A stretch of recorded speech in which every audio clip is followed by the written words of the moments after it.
I'm Rabbi Mark Solomon.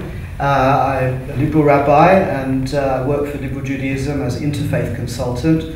I also have small congregations in Edinburgh, Manchester and Leicester, which I visit once a month, and I'm a lecturer at Leo Beck College in Finchley. I was born in Sydney and I lived more or less my first 25 years in Australia, a little bit in Israel, and then I came to London 25 years ago, and I've just turned 50 2 days ago, so it's exactly half my life really.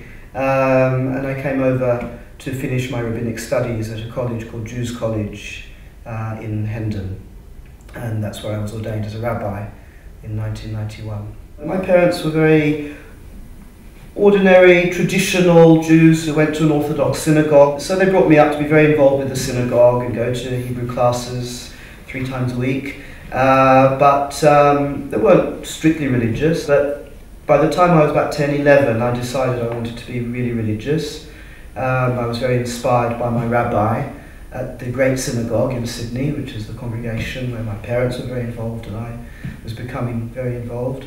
And so, yeah, from starting high school really, I started wearing a kippah when I went to high school without telling my parents. So I took it off when I came home and put it on when I went to school, until one day I was discovered and all hell broke loose. My father was very upset because to him that was too extreme. And throughout my teens I basically got more and more religious. By the time I was about 14 I knew I wanted to be a rabbi, so that was really my lifelong ambition.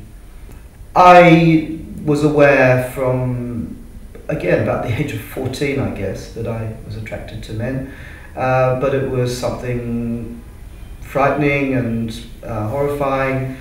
Sexuality itself was always a big problem at that time of my life. I was trying to be very devout and religious, and well, little story from my bar mitzvah, like many boys then and perhaps now, I was given not 1 copy but 2 copies of the Code of Jewish Law with English translation, which covers all kinds of things, and there's some chapters in there that talk about sex, and there's one chapter that talks about masturbation and what a terrible, shocking, horrific sin it is, and it's as bad as murder and all sorts of stuff like that, and you know, it really affects you at that age. And so I spent many years with deep worries and fears and insecurities about sexuality. And looking back, I was in some ways the stereotypical gay boy. I was always very short anyway, not that stereotypical, but you know, always had a strong aversion to sport or anything rough and tumble, and was a bookworm and loved reading and classical music and all that sort of thing. My very first experience with anybody was when I was 21.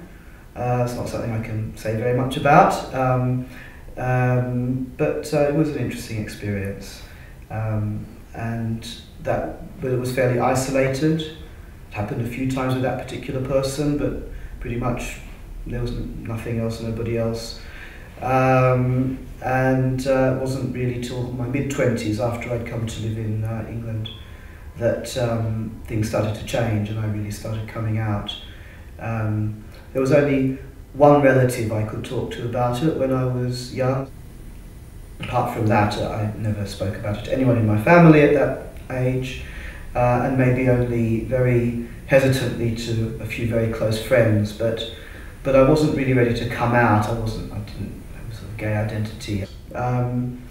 After I finished school, I went off to yeshiva, which is a very intensely orthodox college where you study with other young guys literally all day, you know, many hours studying together, religious texts, and it's an all-male environment, very intense. I had lots of crushes on other boys, but you know, nothing ever happened. I could talk to some of the rabbis about some of the issues of sexuality that I was very concerned about, like masturbation, but I never mentioned anything about homosexuality.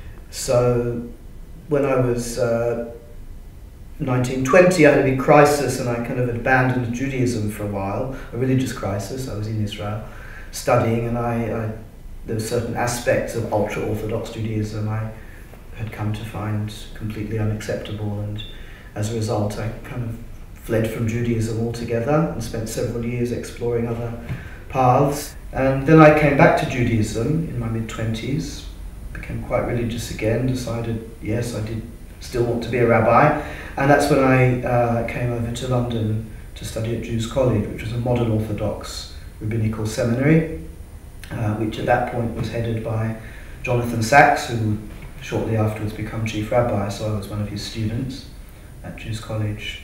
Well, that's when I really started coming out. That's when all the sexuality started just welling up and becoming absolutely unavoidable at that point. I'd just been avoiding it for many, many years, telling myself it was a phase I was going through for a very long time.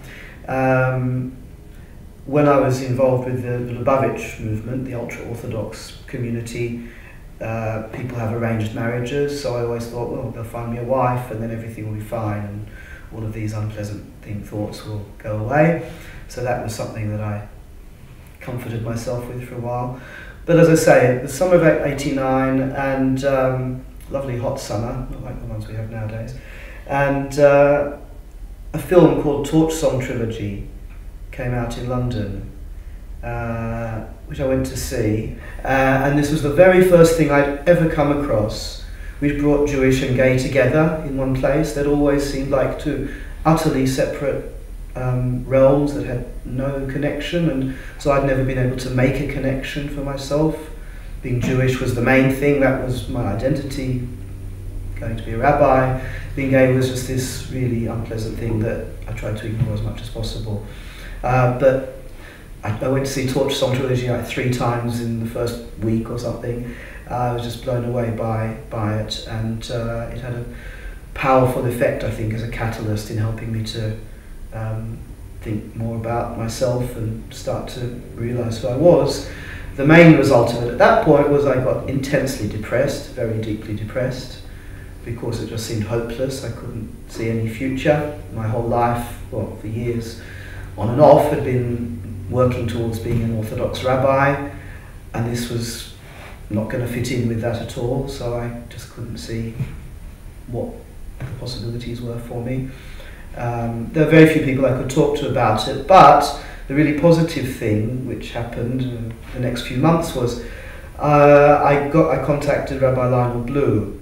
I think it was the very beginning of 1990 probably when I got in touch with him and went to see him, and he began helping me to put my life back together, because things were looking very grim. I was trying to study and hold it all together, but it was very hard. He started introducing me to people who were outside the Orthodox Jewish community, who I didn't have to hide things with. He started involving me in some of his own activities. In particular, he was involved with an interfaith annual retreat for people with HIV/AIDS and their carers. At that time it was a pretty unique thing. There was not much else happening around that time of a religious nature for people with AIDS. It took place down in Somerset once a year, and that was a very powerful experience for me, maybe quite a big part of my coming out as well, being with these guys. People were dying. It was, there was not much treatment in those days. The treatments there were horrible, and so people were really facing their deaths, and being with people facing my sexuality in that context was very powerful for me. So gradually things started changing. I got involved with, very hesitantly with JGLG in those early days, started coming to the odd JGLG meeting. Very first JGLG meeting I ever came to, which was the men's pub evening at the King's Arms. I met someone and fell in love. That was pretty dramatic. And there was another group in those days as well called Hinenu, which was for younger Jewish gay guys, because there was a persistent perception, unfortunately, that JGLG was for older guys and wasn't always comfortable for young guys. So since I was still young, I got involved with Hinenu as well, and there were some fantastic people, men and women, involved in that, and so I made some wonderful friendships there too. and could share religious things with them and do Hanukkah stuff for them and do other religious stuff for them. I had long periods of psychotherapy, which was very hard, confronting all kinds of things. In those early days, as I suspect is the case for a lot of people coming out, the big question was why? Why am I gay? What happened? Was it something in my life? And, so trying to go back and sort out everything, and ultimately those questions sort of fall away once you've accepted this is just who I am. But in those early stages, that was a big question for me. I was pretty depressed at certain points along the way, just because of the conflict and the sense of not knowing which way my life could possibly go. But things eventually got better, as they do.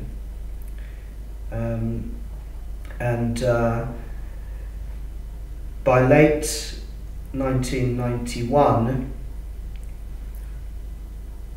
I reached a very important turning point. In December 1991, I read 2 books, more or less at the same time. One was the novel The Colour Purple by Alice Walker, which is the most amazing book for anyone who hasn't read it. And the other was a book of Jewish feminist theology by Judith Plaskow called Standing Again at Sinai.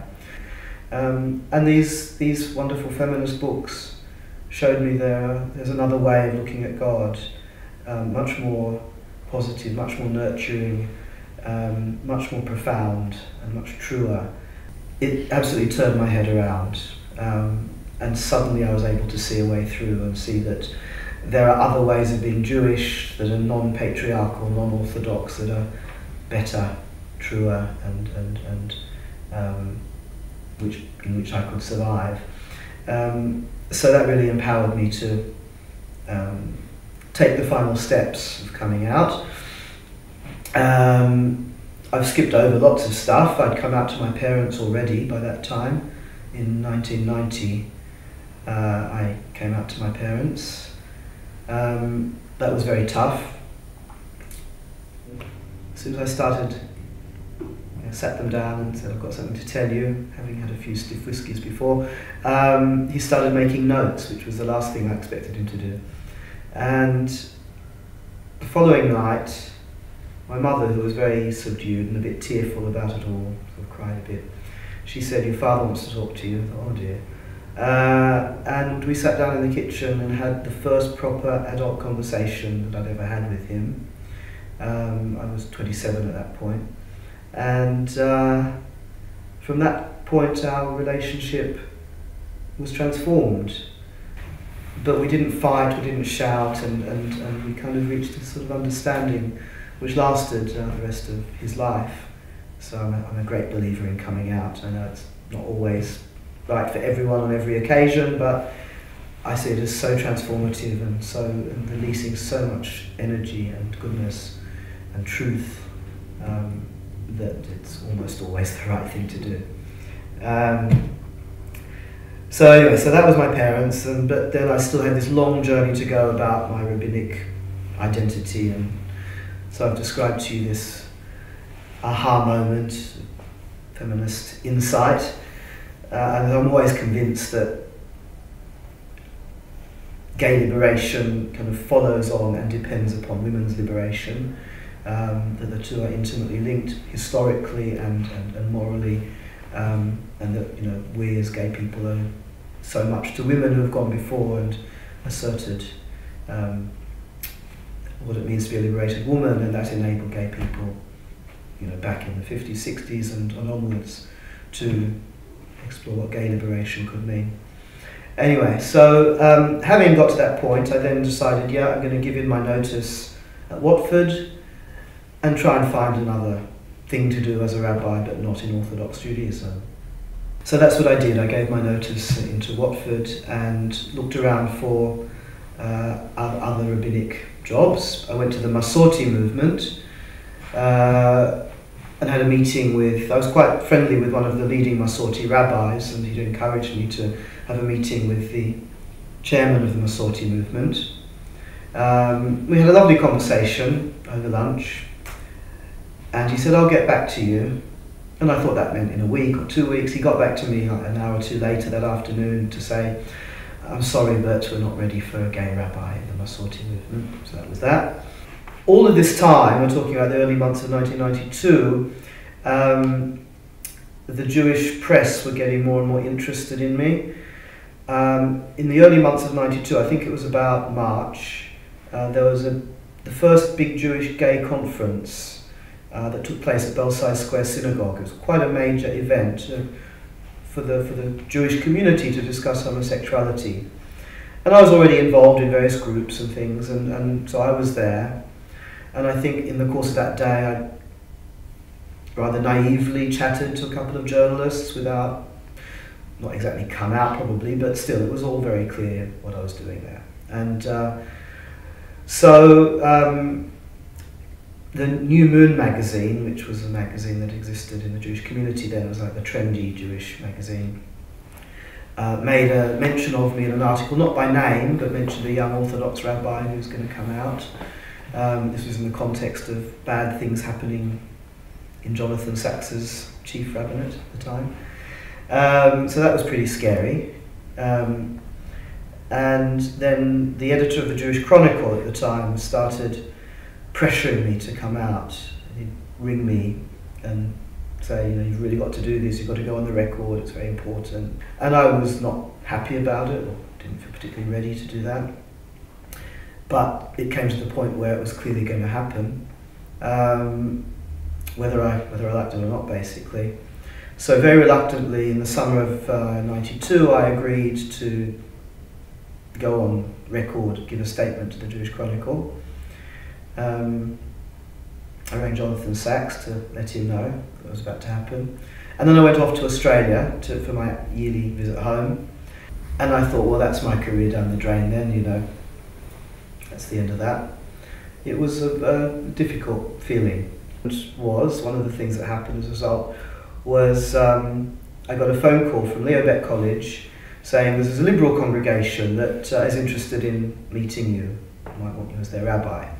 And it turned out they wanted a slightly more traditional rabbi, and read about me coming out and leaving the United Synagogue, and thought that might be interesting. So it was directly as a result of that I got a job as a liberal rabbi with West Central Liberal Synagogue, which is in this building, in the Montague Centre nowadays. And that was 24 years ago or something, 24 years ago. And I've been really happy in liberal Judaism ever since. I became a total media whore and was giving interviews to this magazine and that magazine and TV programs and you name it. And so, yeah, sometimes the congregation were not very happy because they didn't want to be seen as a gay synagogue with a gay rabbi. So anyway, it was because it was still kind of newsworthy in those days. I was certainly the first Orthodox rabbi who came out in this country. And there was only Lionel Blue, was the only other gay rabbi. Yeah, so once again, coming out proved to be the right thing to do, and of course once you're that out, there's nothing to be afraid, well, it's not that much to be afraid of anymore. The first big thing, I suppose, that I got involved with was with JGLG, and I started being involved in a monthly chavurah, a monthly service on the last Friday, which at that time was in Golders Green. And then when the new Montague Centre, this building, was opened, and the Liberal movement were looking for activities to come and fill the building, I proposed that the Chavurah, which had been going downhill a bit at that point in Golders Green, should move to the centre of town and take place at the Montague Centre every month. So, and I was by that time, of course, the rabbi of West Central, and so I facilitated that happening, so I'm really proud of having helped that to happen and get JGLG into the home of liberal Judaism. And then in '93 there was a big Jewish gay conference in London of the World Congress of Gay and Lesbian Jewish Organisations. And so I was on the team, the big team of volunteers preparing that. I was specifically in the group that were preparing the religious aspect of the conference and the workshops as well. And we produced this special Friday night service, and JGLG have been using it ever since for their monthly service. Pretty chuffed about that. I wrote some special prayers for it as well. So that was a big thing. It was actually also through preparing for that conference I met the guy who would be my partner for 12 years. Because he was also one of the volunteers involved, so we had to work together, and that's how we came to be together for 12 years. Possibly the most significant aspect of that work was within liberal Judaism on gay commitment ceremonies, same-sex commitment ceremonies. In the mid to late 90s, this had become a very, very contentious issue within Reform Judaism.